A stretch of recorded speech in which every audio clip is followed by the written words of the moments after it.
Peter Parker can stop speeding trains. He can hold collapsing buildings on his shoulders. He can throw himself into danger without hesitation. He has saved countless lives. Yet the one person he has spent his entire life trying to save is someone he lost before he ever became a hero. This is the tragedy of Spider-Man. Not the mask, not the villains, but the quiet belief that if he had acted just a few seconds sooner, everything would have been different. People say Spider-Man was born the moment a radioactive spider bit a lonely teenager, but power wasn't what changed Peter Parker. Pain was.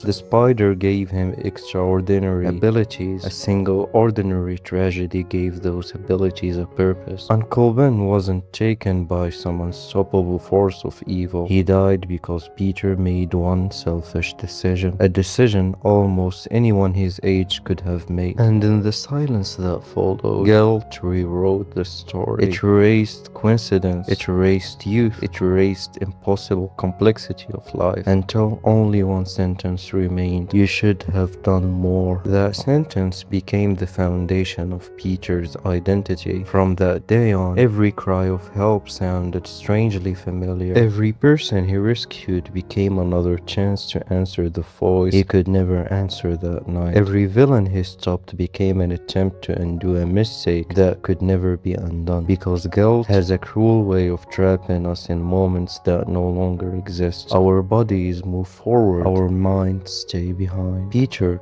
didn't become Spider-Man because he wanted to be extraordinary. He became Spider-Man because he could no longer bear the thought of failing someone again. At first, that feels heroic, it feels noble, until responsibility slowly stops being a choice and becomes an obligation. Every siren demands an answer. Every emergency feels personal. Every life begins to feel like his responsibility. Birthdays are missed, promises are broken, relationships quietly fade, dreams are postponed. Not because Peter doesn't love the people around him, but because someone else always seems to need him more. Little by little, Peter Parker disappears behind Spider-Man, not in one dramatic moment, but one sacrifice at a time. Psychologists describe something remarkably similar to this as hyper-responsibility. It's the belief that you are responsible for outcomes no human being could ever control. People who carry it apologize for things that were never their fault. They struggle to rest because rest feels selfish. They measure their worth not by who they are, but by who they failed to prevent.